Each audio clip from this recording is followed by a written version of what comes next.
Hello, welcome to Fallawsophy. Today is June 7th, 2023, and I'm doing the show today because our normally scheduled show, Real News Live, my co host, Mike Barra, is off on an adventure, being famous. And so it's just me. It's just me today. Um, I did a show Monday night, and I'd like to address the elephant in the room. Now, that show produced an enormous amount of feedback. And that feedback uh, was in the form of outrage. Um, I received hundreds of comments and emails and text messages expressing concern about the way I was treated, the things that were said, and the way that the viewers were treated. And that's not okay with me. Now, I waited. I waited for some kind of communication from my co-host, an explanation of why she had certain opinions and acted in such a way, possibly even an apology, and nothing came. So people were left feeling, they felt that she was rude, condescending, insulting to me, to my co-host and friend, Mike Barra, and to my listeners, to my viewers. And I don't like that. I don't want anybody associated with me to make my people feel bad about themselves, about their lives, about their intentions, and walk away. When you come to a show with me, my primary intent is to help you walk away better. If you come to a reading with me, my intent is absolutely true, is absolutely divine, and I'm dead serious. And it is my job to help you walk away better.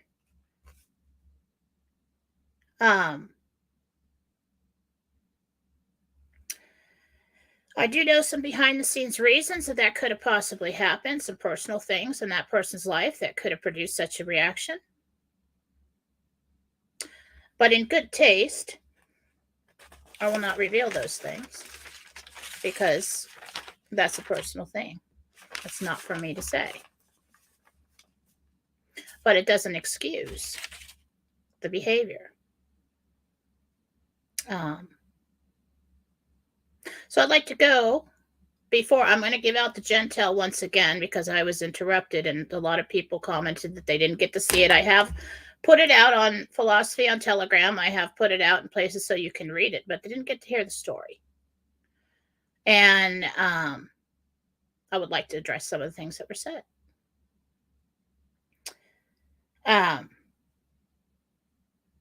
Gentel. My co-host felt that Gentel should not have been given out on that show, that it should be a topic-based show, but has put no effort in to produce or to help with any kind of topics. And I know what my listeners and Mike's listeners need. I watch. I pay attention. I know what they want to hear. I know what they need answers to. And that's what I do. I go in and I try to get it.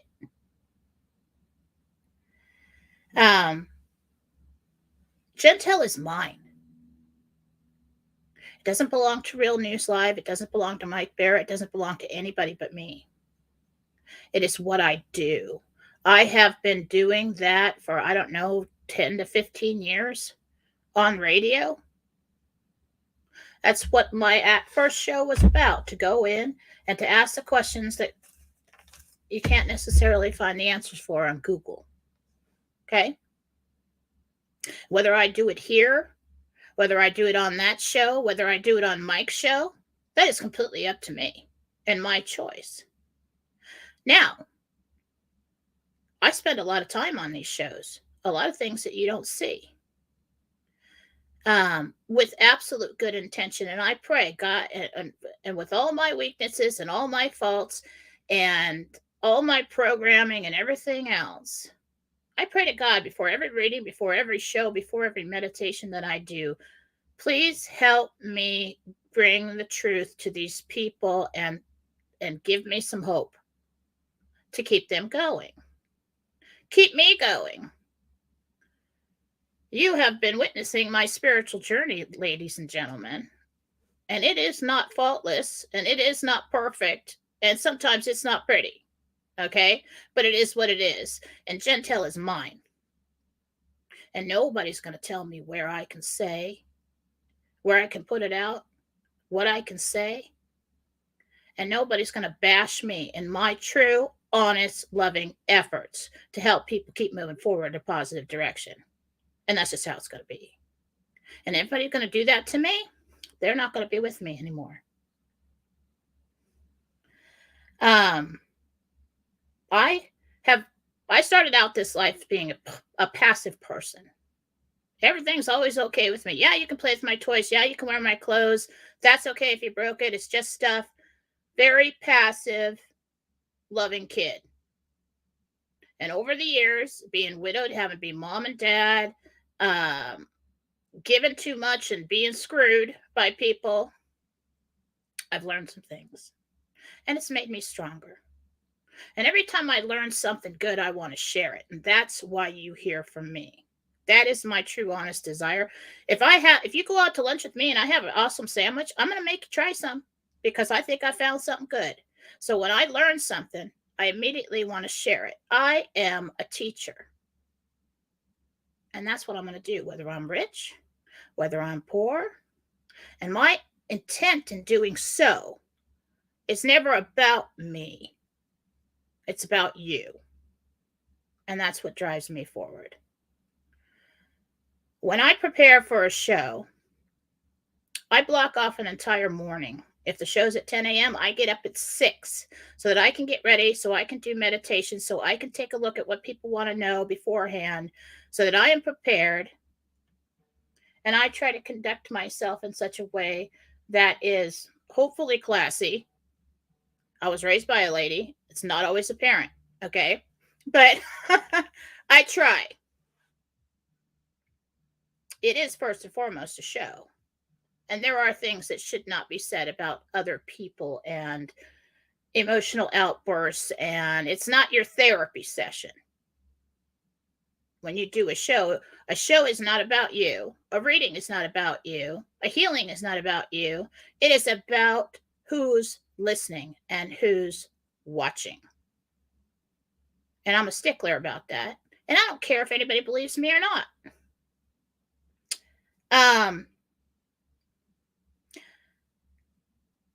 When I decided to do this show that was on Monday night, White Light in the Beacon, it's on my channels.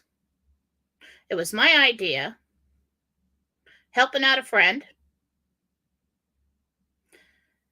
absolutely free. I pay for the services. I have the radio station, which is now a podcast station. I have the channels. And the people who know me and come to me are going to be watching. Don't you come out there and insult my people. I block off time periods. Sometimes even for an hour show. It's not just the hour that I do the show. It's hours before when I could be making money from readings or whatever to do that. There's a lot of behind the scenes work. And if I ask you to be on the show and I do all the work and all the promotional work and set and make all the promotional materials and do all that work, and I have to remind you to show up and you offer no help, you offer no topic, don't come at me and tell me what I can say and how you don't approve.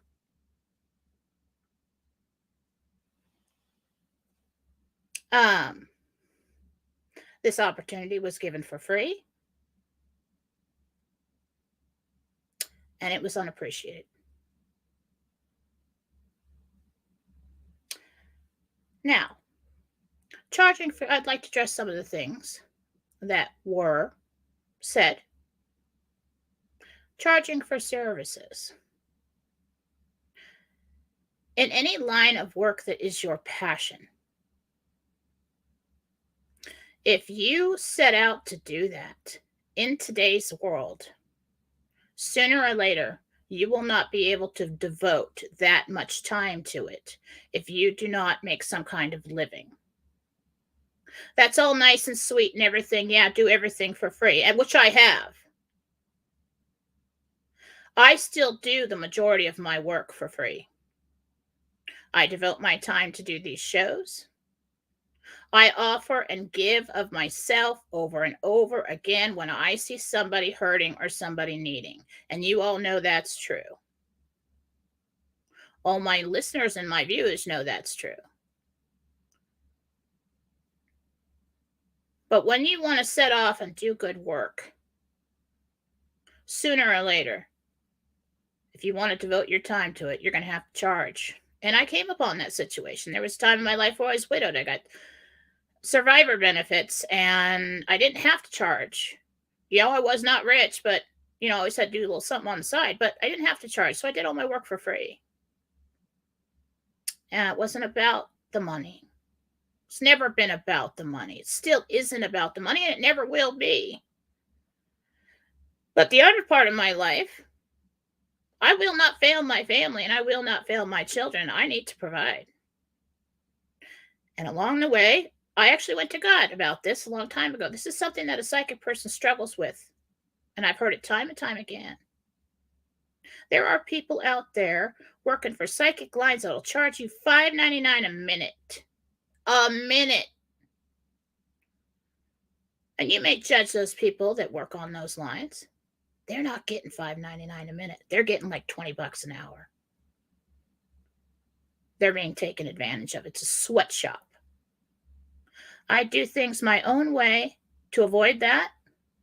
I don't want anybody telling me what I can give and what I can't, what shows I can do, and where I can. You have to sign a paper saying you won't do this or you won't do that. I'm not doing that. I asked God, I went into meditation, personal meditation. I said, I don't know, God. I don't know. I don't think I can do this anymore. I have to make more money. I mean, we're hurting. The kids are getting older and they want more things. And, he said, charge. And so I didn't listen. I asked for donations. Nobody donated. So I went back to him after that a little while. Well, okay, this isn't working. I really got to go manage something somewhere, and I really got to get kicking into gear. I don't think I can do this anymore. And he said, why do you worry? You work for me now. I will provide. And he did. He did. And so I charged and I set up, I put prices up on the website. And still, I never stopped doing the free work. I have a free group. I do everywhere I turn, somebody's asking me for something. And I love giving it to them. People have to tell me to stop giving. That's why my children are so spoiled. It is what it is. They're probably screwed up there. Don't really know. We'll see. We'll see how it goes. I'm not a saint. I'm not perfect. Got all kinds of emotions over here. I've been going through menopause, for God's sake. But don't come at me. Because you don't see what I see. You don't see the difference it makes. You don't feel the joy in my heart when somebody says, thank you for healing my baby. Don't come at me with so little knowledge. and condemn those who do good work and make a living doing their passion. Don't condemn those who are trying to do that to give their family a good life. That is ignorant. Okay, now talking about the RV.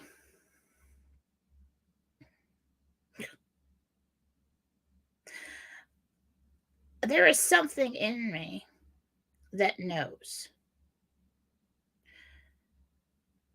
You talk about this plan, you talk about the war between good and evil, you talk about defeating the cabal and everything else. And you talk about some lawsuit and all this crap around the edges, right? You will never win if you don't take their source of power, and their source of power is money. Our end goal in all of this is Nasara Jasara, and the RV is the beginning of that. And that is why my followers are so focused on that. Not just because they own some. They've made investments just like anybody else. Anybody who bought Bitcoin, anybody who buys antiques, anybody who invests in the stock market, has 401k, thinking about their future. And what do these people that follow me and Mike think about? How they can help their children, how they can finally relax, how they can be free from the worry and the stress, how they can give to others. And then there are so many who, when they could sit on their ass after they do this, have decided to devote the rest of their life to humanitarian projects to help others. It is entirely ignorant to assume that anybody who is concerned or interested in the RV is doing so to see numbers in their bank account so they can have shiny things. I'm sure there'll be a couple people that do want shiny things. Shiny things are okay. But I know these people. Don't tell me what they want to hear. I know them personally. I have spent hours on the phone with hundreds and hundreds and hundreds of them. I know the names of their kids. I know their health conditions. I know their situation in life. I know their fears and their worries and their pains. Don't tell me I don't know what my people want.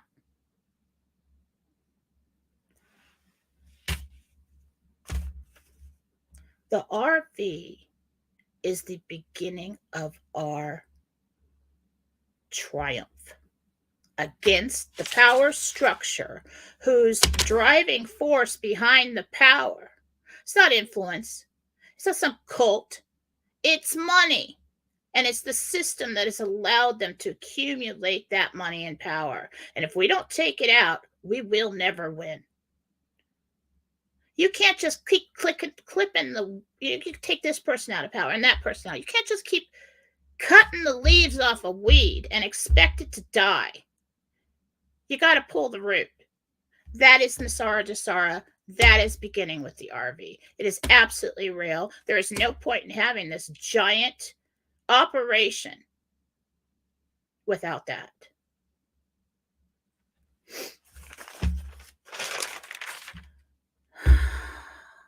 I'm a big stickler about forecasting doom.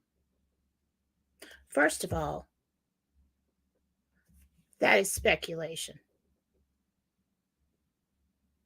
That is not helping anyone or anything to assume, well, nothing's ever going to happen, everything's going to go to shit, and we're all going to die in some big cataclysm. Perfect. Thanks. Absolutely not. That is not true.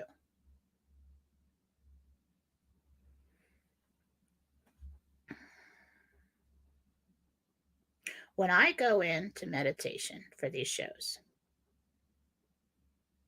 I pray with all my heart and soul that I can push back the programming, that I can push through my personal opinions, my personal strife, my personal connection to whatever the question is.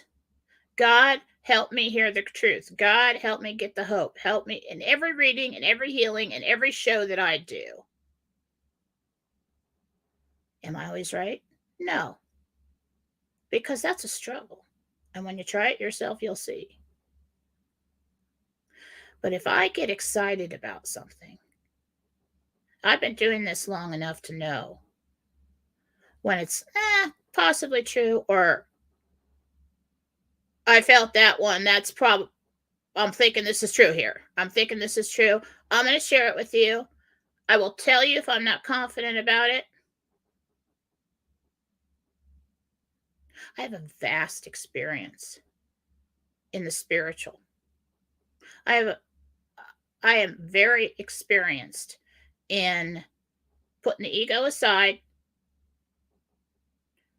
trying my best, keep it divine. I am very aware that I'm being watched by angels and Jesus and God and everybody else. You think I'm going to try and screw somebody or do something wrong on purpose? I don't have that kind of luxury. I mean, they're right there. Come on. Doesn't mean I'm always right, but it does always mean that my true, honest intent is divine and absolutely true. And if you don't believe that, I don't care. That is the truth. And as much as I have failed, and much as I have succeeded more than I have failed. And I will say that right now. And that is why you're watching me today. And that is why people keep coming to me. And that is why God's been able to provide for me and my family. And that is why He helps me do this. You got to keep your intentions true, and you got to keep it divine. And you don't come out here and when you come out on a show and dump all your negativity on people, they walk away with it. You've just affected everyone who's watching. It doesn't mean I tell everybody what they want to hear. Everybody who comes to me for a personal reading knows that. I don't. I try to get the truth. But if the truth is something that's crap, we didn't want to hear that, let's find the hope now. Let's look for it. Where do we go from here? Let's keep moving. Ever forward. You don't come out and dump your personal crap on people for some kind. I don't know if it's self-elevation or what it was, but that really pisses me off because it's selfish. And to be insulting and rude and unappreciative to somebody who gave you an opportunity to have a voice and did all the work so that you could do so and had to remind you to show up. That's ridiculous. That is ridiculous.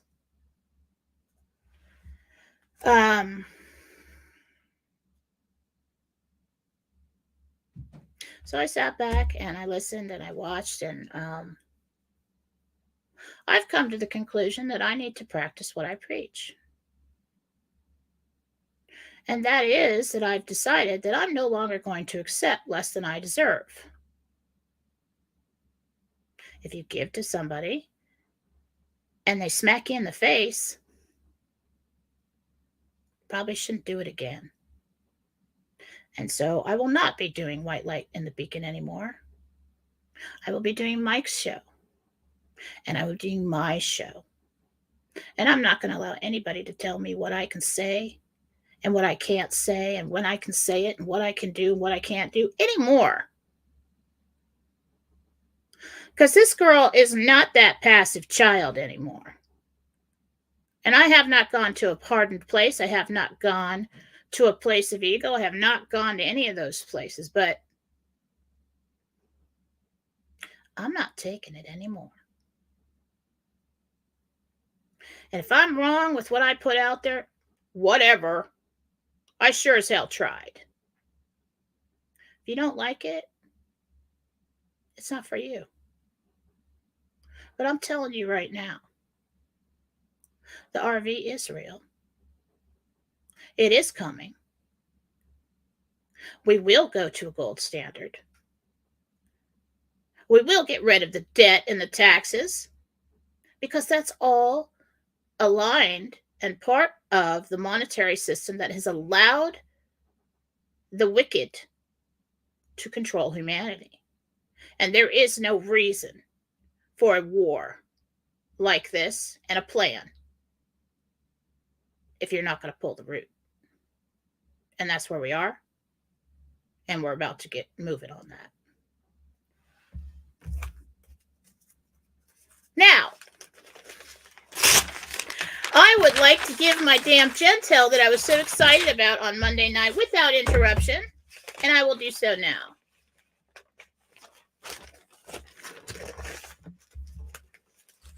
And, I'd like to say something about Mike Barrett. Mike Barrett and I are completely different people. I love him and I love Dave. They are my friends.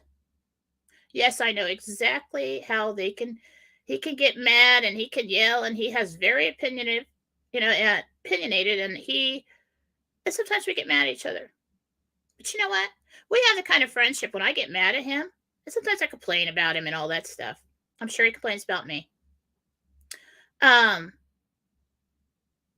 we're the kind of friends that talk things through. If I'm mad at him, I tell him. And most of the time, he doesn't realize that he made me mad. So I explain it to him. This is how I feel. Did you mean to say that? I mean, what's going on? And we talk it through, and then we're friends again. And we have been working together for 3 years. And if I have something to say about him as a friend and as someone who loves him, it's kind of like talking about your brother, right? Don't come on a show like mine and insult my friends. Anyway, Gentel. I got this on 6/5. And I went and talked to Archangel Gabriel and Michael. And that day, I had some cancellations. Oh, that's right. I didn't have the show in the morning. So I had more time to just focus. And I went in and I was going to ask questions about little things that happened. And I was like, you know what? This is what people want to know right now. We really need to ask these questions and see if I could get anything. And I prayed that I get the truth, like I always do.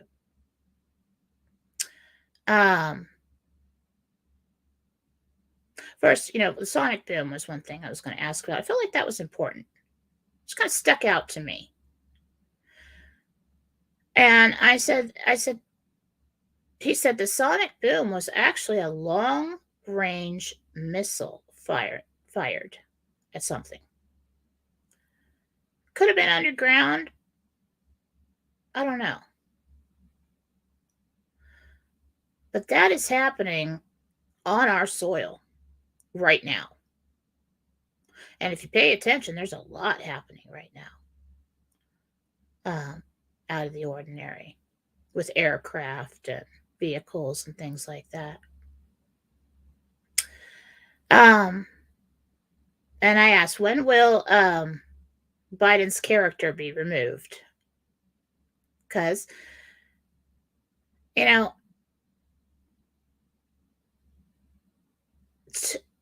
can't just talk about one part of this plan and not talk about the other. It all fits together.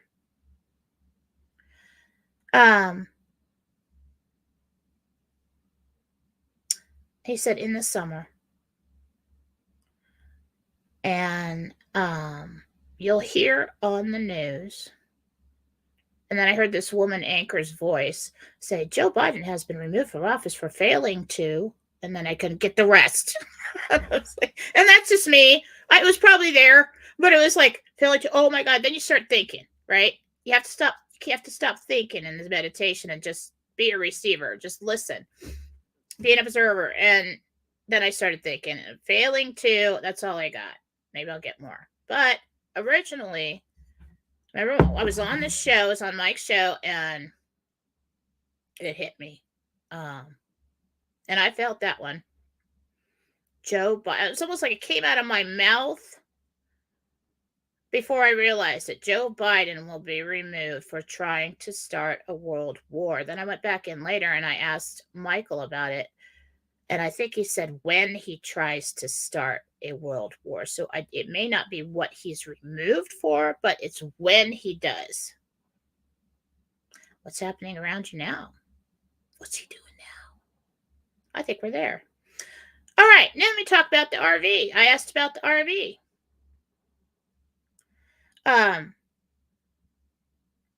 Do people, somebody was asking me, do people have to do humanitarian projects to redeem their Zim bonds?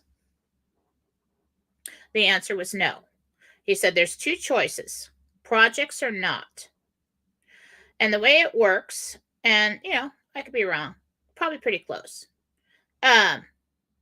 If not, the number I got was 11 million US dollars per 100 trillion bond. Disclaimer, I'm a psychic. No need to break down my door and drag me away for saying anything. I have not signed any NDAs, so I can say what I want, basically. And I got it on my own. I do not have any, well, I have not received any information from any inside sources for the RV. I'll tell you that. About amounts or rates. All that came from me. 11 million per 100 trillion bond. If you're just going to walk in and say, I just want to redeem this, just want to exchange it. Now, if you do a project, what happens is you get that money for exchanging your bonds, redeeming them. But then they say, well, I'm doing a humanitarian project, and there's some kind of process where, depending on your project, another amount is granted. And you probably have to wait to find out what that is.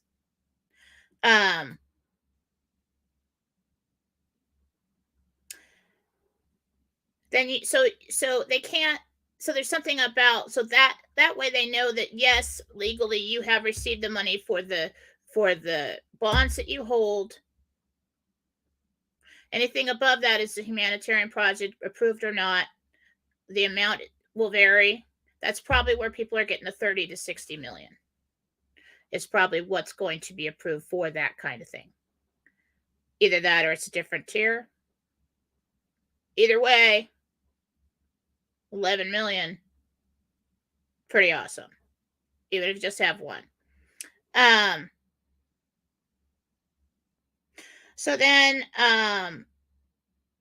if you fail to do your project, there's no, at least, so they will issue money from that piece of money that was given for your project in stages of completion to ensure progress, he said. And so you go to them, you go to your project, and there will be project managers overseeing what you do or whatever.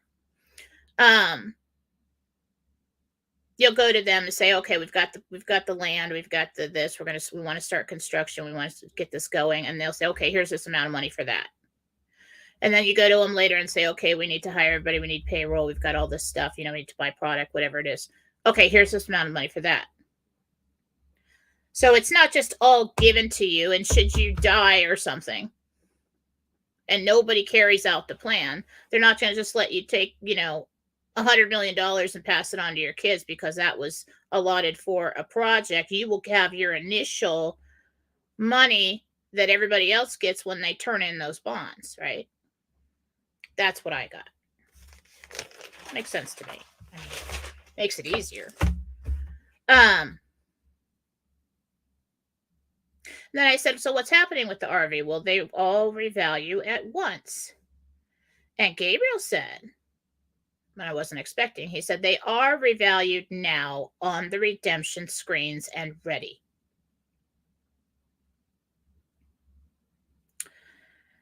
Then I'm like, okay, so what does this look like? How is this going to unfold? Like is there stages? What are we going to do? What's going to happen? What are we going to see? I heard it was a 2-month timeline, but don't hold on to that 2 months too. It's basically starting now. Okay. But this is the sequence of events that I received. First, we have the behind the scenes RV. This is why they allowed the debt ceiling to rise, because they had put it off and there had been so many delays that they needed some cover to keep everything from crashing right this second so they can do the behind the scenes RV and complete that. It is very important somehow for the rest of the world to revalue their currency. What are they doing? they're going to asset-backed currencies. They're getting rid of the imaginary currency and the ability that the cabal has, especially in our country, to keep printing money at will and keep pulling interest from the people. Then we're going to have a stock market crash. She said the next thing was a stock market crash. Okay? Then we have the public RV, where all the public rates in the different countries are out for the public, to just anybody who's got a couple bills to walk in and say, oh yeah, I want to exchange this.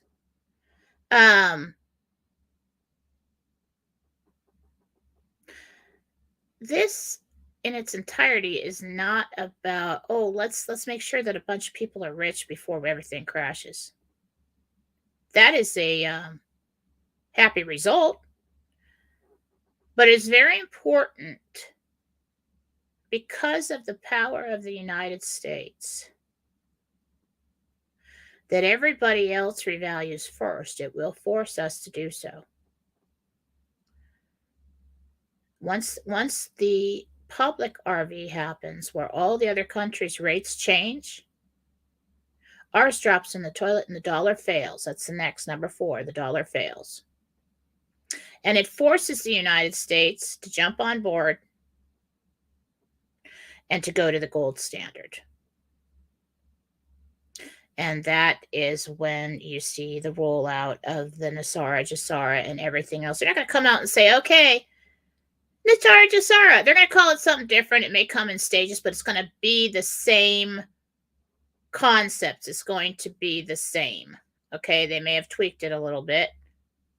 They'll probably call it, like, America's Recovery or something like that. But that's the rollout. That is the transition of events. There may be a few things here and there I didn't pick up. Good enough. Close enough. It's moving. It's happening. It's real.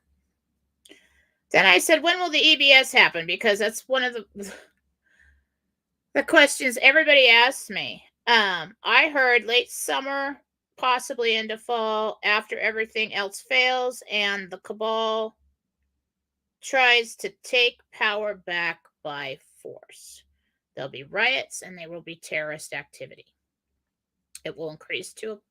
So what they're going to try and show with all of this is that everybody's just so put out by the removal of Biden and going to gold and everything else, and the average person is going to be happy as crap, be like, holy crap, what?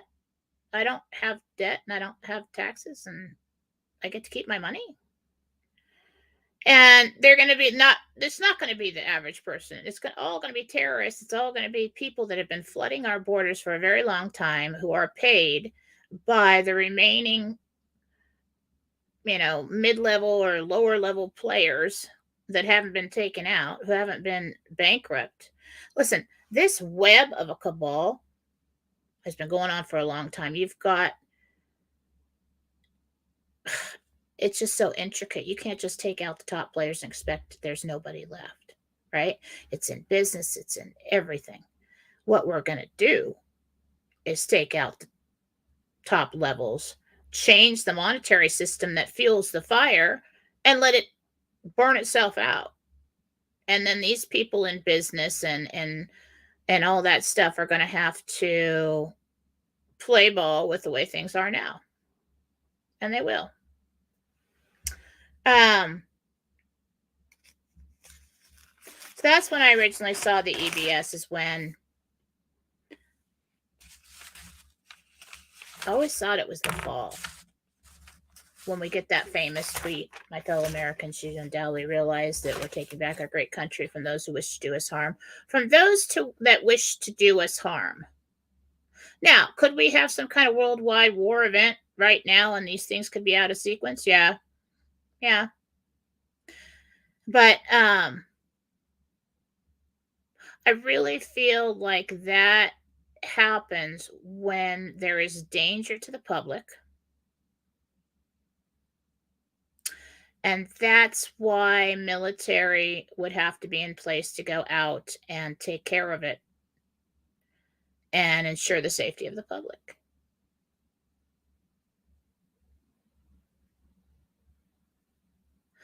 I never believed that there would be no more banking.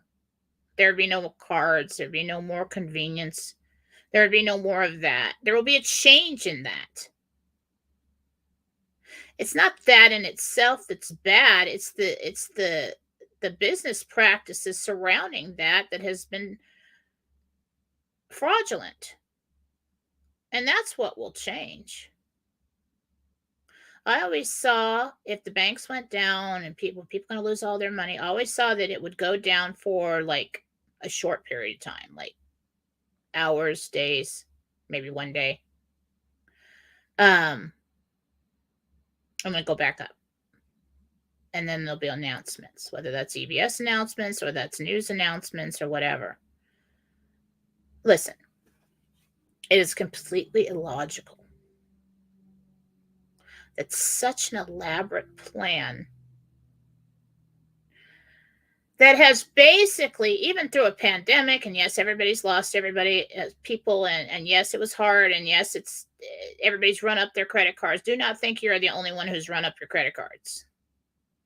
I hear it every day. People that normally wouldn't did because they're trying to keep the house stocked up. People had lost jobs. People couldn't get work. They were on limited income and they just put things on the card. I did it too.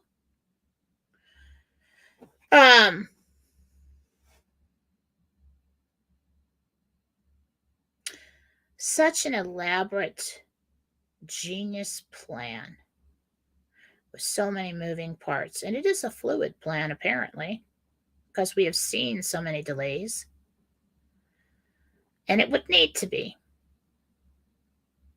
because you can't anticipate what's lurking.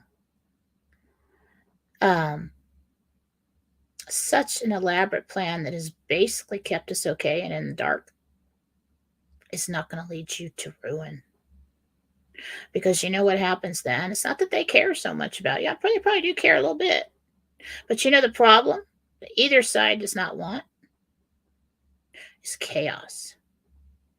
You don't have enough military to control a world full of people or a country full of people who have gotten to such a desperate place that they will kill, they will drag you out of office, they will storm, they will do whatever they can to retaliate or to get what they need to feed their family.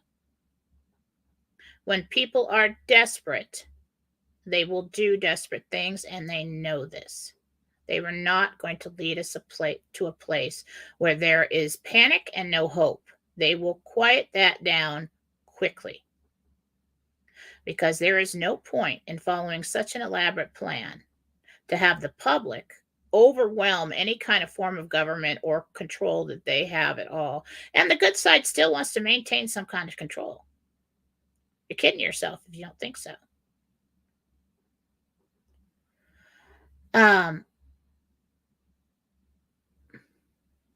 As far as a solar event, we have solar events all the time. As far as a giant flash that kills everything and everybody's out and destitute for 10 years or whatever like that, that's a bunch of crap. It's not happening.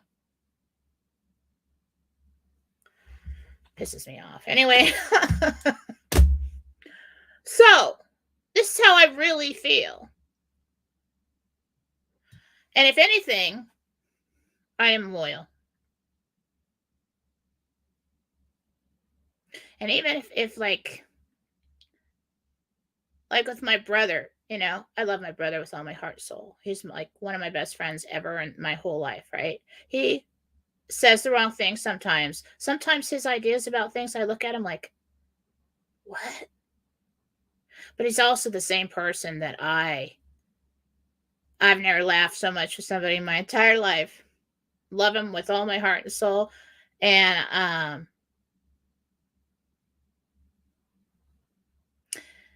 If someone were to come to me and say, oh, Randy thinks this and that, and I don't agree with it, I'd be like, yeah, me too, you know.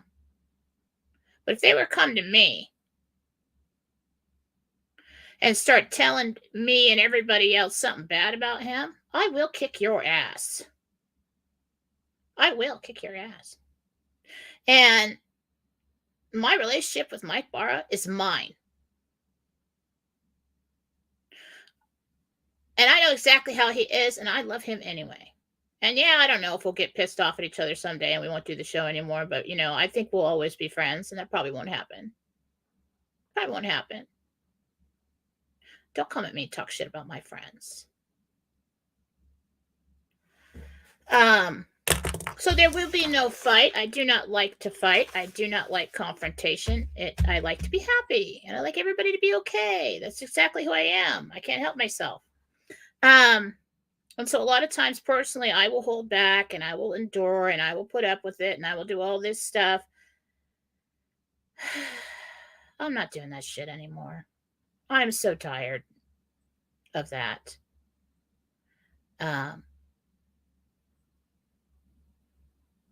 So I will not be doing that show anymore. I will not accept less than I deserve, and I will not keep doing work that is unappreciated. I love you guys. I know I've gotten to know so many of you personally, and I feel like I've got thousands of friends. And if you're going to come in and you're going to hurt my friends, you just screwed up. Because I'm not going to take it. So let's have questions, shall we? Let's see how. Wait, Susan's got a show with Bob soon. Hang on, she's got to produce that. Get on early. So we got a little time for questions. Let's take some questions. Excuse my lighting. I don't know what the hell that's about. This other computer in it. If I move, I'm like glowing all of a sudden, and then it makes my hair look darker than it is. Weird. Okay.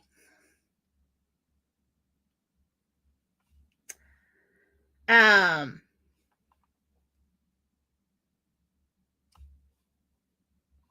got a friend in me. I know. I should have like music playing in the background for my devotion to my friends. You got a friend in me.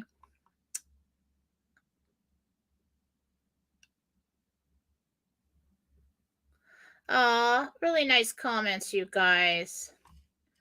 People love Mike. People love me. I'm such a love sponge. I do love the love. I do. It's like, you try not to have an ego, right? Because people tell you, oh, we did a good job of this, you did a good job of that, and the dog was healed, and my dad is alive, and, you helped me move forward, and I'm closer to God because of you. And you're like, oh, that makes me feel good. I did a good job. And then you like take a step back and you're like, thank you, God.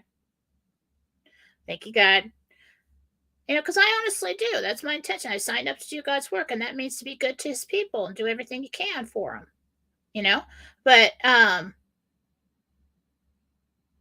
that's the struggle. You never want to step over that line where it's all about you and, oh, I'm so great, and I'm going to sit on the stage with a big picture of myself behind myself, call me a yogi or something like that. Oh my God. How embarrassing. Let's see what we got here. A question, Tammy. See, Tammy, do you see me moving soon, Tammy? Well, it looks like it's in the fall. I think it's after Halloween. Sounds like a short move. Like somewhere not too far away. Okay. Question. Are all the angels male? Well, this is very interesting. Now, the archangels, most of the archangels that I see come to me in their male form. There's a lot of people out there. I think it was, what the hell was her name? I forgot. Doreen Virtue. She always used to see the female aspect. I believe the male aspect came to me and communicates with me because that's what I needed in my life. I had a lot of support from female. I had female all over the place, but the male um figures in my life either failed me or died. And I was living when I started talking to him, I was widowed and I was um you know kind of helped make me feel safe, get me that male guidance, and it's just always been that way. Um, when I asked this question years ago in meditation, could be wrong or right, but this is what I got. That at least the archangels or the angels, they are created, or even just souls, are created like the yin and yang. That is who your soulmate is. Okay. It's the other half of you, it's your twin. And it may be the male aspect, it may be the female aspect. As far as this, it taught me this. I asked these questions one day when I met a beautiful reddish haired uh angel name. I think it was Gabrielle or Gabriella. And I was in meditation and she was talking to me.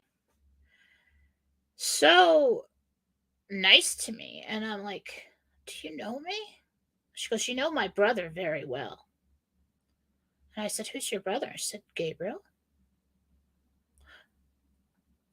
Brother. Oh.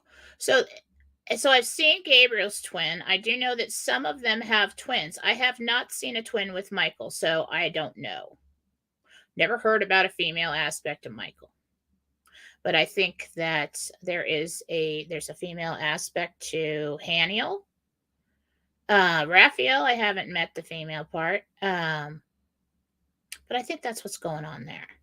Now, as far as regular guardian angels, yeah, there's female, there's male, they're all over the place. They're with you right now. Let's see.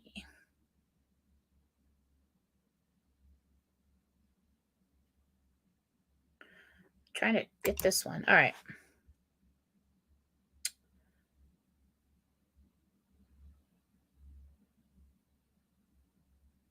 Oh, okay. Well, I don't usually do mediumship on the air. It's the way I do it is I call the soul in and I play interpreter. I ask Michael to go get him just because of my own personal protection that I have up. I don't allow souls just to walk in. But let me see. Let me ask Michael how she's doing. Pearl Flores. Sandy's mother passed away and wants to know how she's doing.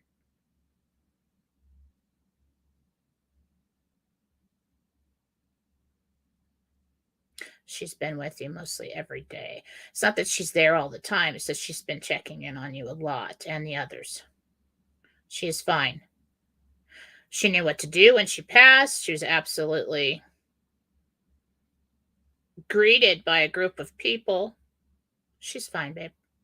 She's okay. Let's see what we got here.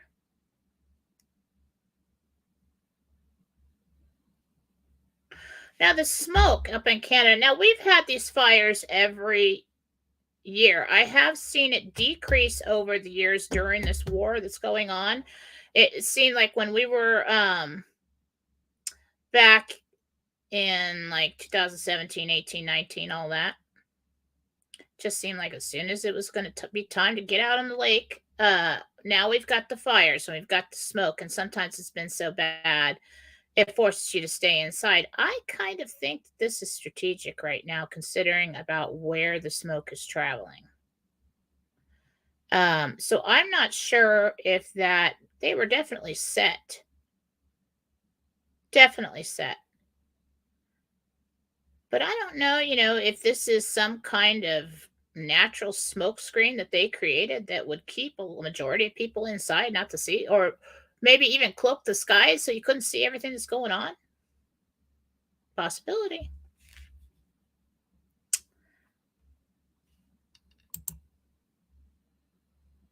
Mr. Socks. That was awesome. The Iraqi budget passing tomorrow. Let's see.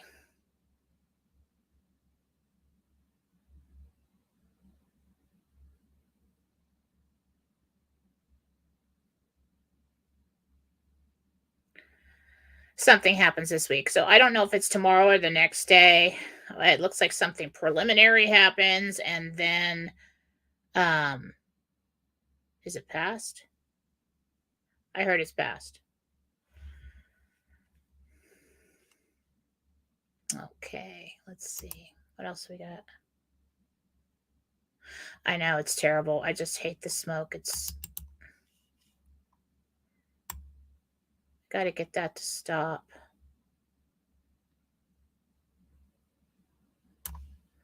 What was this? Oh, got that one already. See, I don't have I've got the pretty glasses on, if that's what you call them.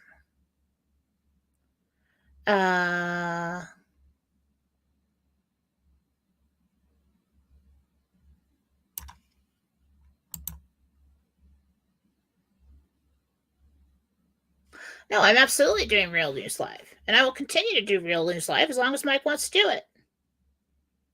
I love that show. I have a good time. He did nothing wrong. You guys love it. No, I have no reason to leave that show. I'm just not going to put my efforts and my money and everything all into this other new show if it's not appreciated and I'm insulted on the air. It's ridiculous. Why should I? And then part of me was like, well, maybe I should just take it. Maybe she didn't mean it. Maybe I shouldn't make a fuss. Maybe I should just, And I'm thinking, you know what? Because maybe I don't want to have a conflict. You know what? I'm so sick of that crap. No, no more. She knows exactly what she did. Everybody saw it. I'm not going to come out here and bash her and say anything personal about her. I'm not going to make any assumptions. I'm not going to do anything. But it is what it is, and it happened. And it was ridiculous. Absolutely unacceptable. And I'm done with it. That's it. Self-sabotage on her part. Okay. Let's get down the bottom here. Let's see what's going on. What do we got? Christine Packer, who I love.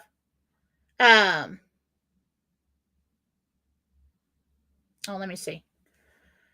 Is my sister-in-law happy with the way I handle things? She's content. She's okay. Of course, she's got her own little opinions around the edges about how you could have done this or that, but that's really control issues. Yeah.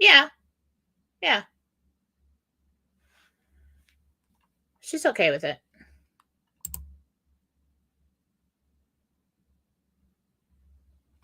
This is very interesting. Now, I've never been a big alien person. I didn't, I always knew that there was something out there. I thought it was, just even as a kid, I thought it was small-minded to believe that this is all there is.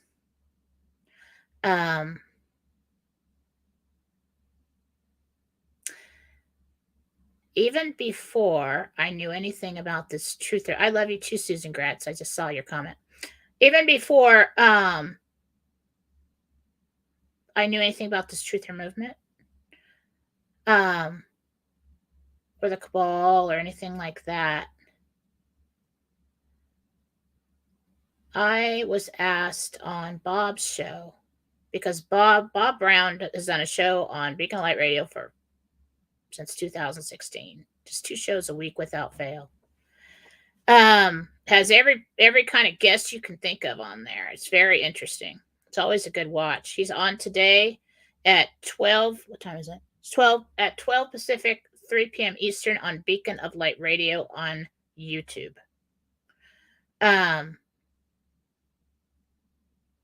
You can also go to Beacon of Light Radio chat on Facebook. It's a private group. We post all the links to the shows and my shows there, and Mike's show there. So you can always, if you're part of that group, it'll pop right up in your news feed when something's on. I was asked to look, and I've told the story before, but it's just such a good one. I'm not going to tell the whole story, but I was asked to look off the coast of Rendlesham Forest in Bempton in England, off the cliffs.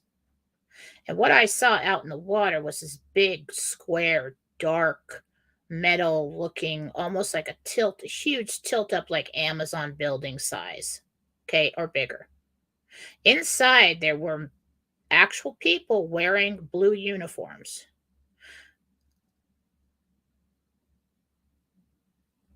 Maybe a navy to royal kind of mixed with, color. Um, there were also inside what we would call grays. There are tunnels leading from that underwater building into the sides of the cliffs. And what they were doing is what I got at that time, before I knew about the call, before I knew about any of this, is there is a government above the government that has contracted with these to allow them to take resources from our planet in exchange for their work mining iron ore, is what I got at the time. I think it's uranium under the ground. And now that I know what I know, I'm like, whoa. That sounded so out there at the time, but now it makes a lot of sense. So yeah, I do think that there is some kind of communication with um alien race that is concerned about what happens here on Earth. And they're concerned of what happens here because of the ripple effect it would cause in other places. Um, so yeah, there is a good possibility of that. Have I talked to any of them? No, no. I don't really I don't really go talking to aliens and stuff because I never know who I'm going to get. you know, um, but I think so. I really think so. Um,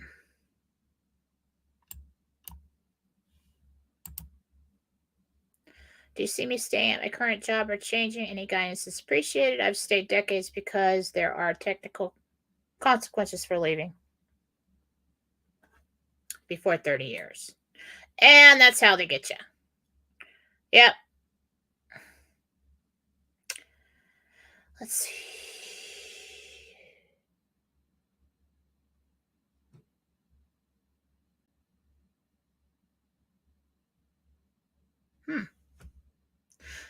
So it's kind of both. So it's like you stay in enough capacity, enough time spent there to continue on with that 30-year. But it's like I don't think you work as much as you normally do. So interesting twist coming on that one. You don't have to stay, but you do. Okay.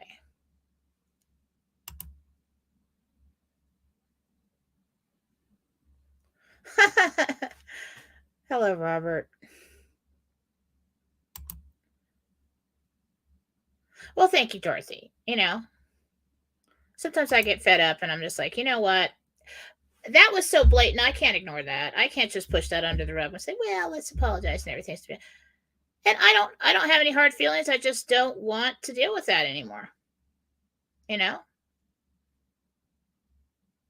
Jovial, I've seen as a male.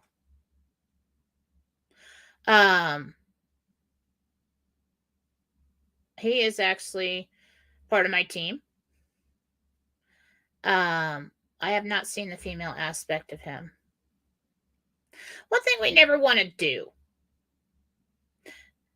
one of the things I've learned over the years, is to assume that we know everything. Okay? Especially about God and his creation and how big that is and how real that is and how vast that is and what's possible and what's not possible. God comes from the realm of infinite possibilities. And it's a constant process of creation, and creation is done with thought. And so everything that has had enough thought put into it is real somewhere. It may not be in this dimension, it may not be others, and to reduce, that's why I just have not. I know people really believe in the flat earth thing. I can't jump on board yet. Can't jump on board yet because I know there is so much we don't know. I learn new things every day. And especially when I'm surprised by something, I know I didn't make that up because that completely surprises me. And there are things that I didn't think exist that do. And I learned along the way. And so we never want to get to a place where we believe that we know everything about the universe and what's in it. We need to stay open. Stay logical, you know. There will always be doomsdayers. There will always be people that panic. Psychic information, profits, information that you get that way is always going to depend on the vehicle.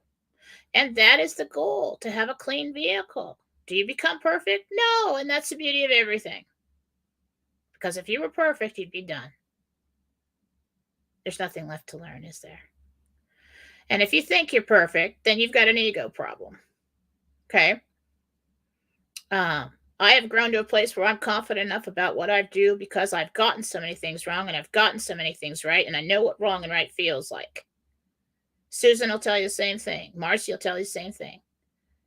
And that's how you learn. And so it's just like life. It's a constant process of learning. It's constant creation. What kind of life do you want to have? Do you want to stay centered in misery? Do you want to see only the negative? What kind of results will you produce for yourself if you do that? I've seen both sides of that. I've done both those things. Terrible worrywart in my young adult years there. Constant worry. And, I learned some things and I decided, you know what? No. I do not have to spend my time miserable because 99% of everything that I worried about never frickin' happened. And then you got people going out there, I heard this, and oh my God. Well, you heard yourself telling yourself fearful things, and now you're scaring everybody else. You don't have anything to validate that. I'll put it out there like, oh, the world is ending, the sky is falling, everything's ending in 2 days or 10 years, and everything's going to go to shit. Well, thanks a lot for that. How, if that were true, why the hell do we need to, and there's nothing we can do, why the hell do we need to know that ahead of time? What I have found from the angels is they won't tell me things like that ahead of time. Why? Because it is not their job to cause needless suffering. If there's something you can't do about it, if there's nothing you can do about it, why suffer early? They don't do that. They don't cause pain. They don't cause fear. They don't cause any of those low vibrational energies that come from the dark side. They work for God. And God is about the highest of vibration, and He is all love and knowledge and goodness and moving forward and creation. And what you spend your time focusing on will create something in your reality. And am I so special that the archangels will come talk to me? No, I asked them to step into my reality. That is how Jesus can be with everybody at once. That is how the archangels can be with everybody at once, because you have your own personal reality. How would you like your personal reality to change? Then we start thinking positive. We deny the evil thoughts. We put them out of our mind and replace it with a positive thought. And then we keep moving, and that will lead to action, and you will create positive outcomes in your life. You draw to you that which you project. And I have said that for 20 years. And it is true. Why are people nice to me? Very, very rare and few that somebody's attacks me. Very rare that somebody does something like happened the other night. Very rare that I've got a hater. One or two, I count one hand. I put them in one hand. the haters I've had over the years. Why? Because I don't go around pissing people off. I don't go around doing things to create that situation in my life. I stand up for myself. But if you go around doing your best, being a good person, seeing through the eyes of love, be understanding, take a minute before you react. Just take a minute and say, well, see it, put yourself in their shoes. My mother told me that all the time. See what they're coming from. We'll say, all right, all right, all right, all right, all right. I could totally react right now and I could say everything I know that's going to hurt that person just like they just hurt me. Are you helping the situation? No. There's always many things that I could say that I know about somebody when they come and attack me. I saw the evidence of that in my sister a long time ago when I was little. I learned that when I was a little kid because she was like whale thin. Like, I mean, like, are you eating? Like, I can see every bone in your body thin. Okay, I was more of a little stocky kid and climbing trees and ride horses and stuff. She called me fat, and I call her stupid. And we and we did that until one day I realized that I started believing her that I was fat, but more what I realized and I saw most is that she believed that she was stupid. And I'm like, I did that. I did that. And so I never called her that again. And I learned that lesson a long time ago. You do more damage and you can never take it back with your words in retaliation. And there's no need for it. Stand your ground, plead your case, defend yourself, but there's no need to stoop to their level and cause more pain. So I don't. Try not to. Probably failed here and there, but I try not to. I learned that along. Pretty much. I don't know why I didn't get that. I got good hair though. Okay, she got the thin, I got the good hair. Okay.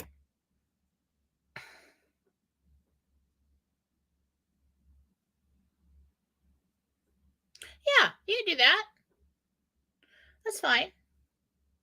Be specific with your questions though, so I know exactly what you want if you're going to do that. Words are very powerful. One more question, then I gotta go because Susan's got to produce for Bob. Hi Tim. Do you see my in-laws Gary and Eileen? Is that supposed to be Eileen or Eileen? Selling their house and moving this year.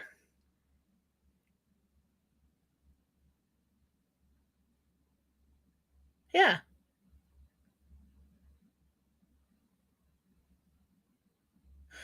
I'm not sure it's this year, but yeah. I do see them packing up and leaving for the last time and doing that. Yeah. All right, guys. I gotta get going, but I just want to thank everybody for listening. Thanks for listening to my response, my gentle. And I will be back with Mike on Monday. He will be back then. And I will keep doing philosophy shows because I have a lot to say. I always have. I always talk too much. But I always have a reason, And I do love you guys too. I appreciate all the comments. I mean, it was crazy. It was crazy, the feedback after that show on Monday night. Everywhere I went, it was just streaming. Hundreds and hundreds and hundreds. The emails, the messages, the comments and chats, the comments on the chat in the show trying to find a question. Yes, I saw all of that. I love you guys. I do. Keep your chin up. We have not gone through all of this for nothing. And if anybody tells you that you're a bad person because you bought some foreign currencies and got on board with something that is part of Nasara Jasara and gonna happen and has to happen, they'll be sorry. They will. Not because you're going to do anything to them, but because they didn't buy any. I don't sell it. I got on board and bought some and got some given to me and have enough, like last summer this time. Because I was sitting there and the whole time I'm like, I'm not the kind of person that jumps on board in like pyramid things or investing in stuff. I've always just been a very task at hand person, very grounded, very no, we got to get this and we got to get a dishwasher and the kids' cars broke down and I can't really just spend that right now. And I should keep a savings. I should keep it buffed. Very responsible. Okay. And then I was sitting there on the show and it was almost like ding. Maybe I should buy some. And then I went to Vegas and a wonderful woman gave me one, gave me a Zim. I'm like, something like that just does not happen for no reason. Okay. I'm really never led to things that are going to lead me to ruin. Pretty protected. I asked for a lot of help and I get it. So, and I have honestly been asking these questions over and over and over again. Now, my timelines have been squashed because of the delays. They have put it off and put it off and put it off. It's not that everybody's been wrong, it's that they've put it off. Pray that they stop putting it off. I don't see how they can anymore because our dollar and our system is about to fail. So they got to get this done. Anyway, love you guys. Have a good day. I will see you all on Fallawsophy on Telegram. Go to jenniferfallah.com. All kinds of good stuff there. And think positive. Don't let anybody bring you down. Okay?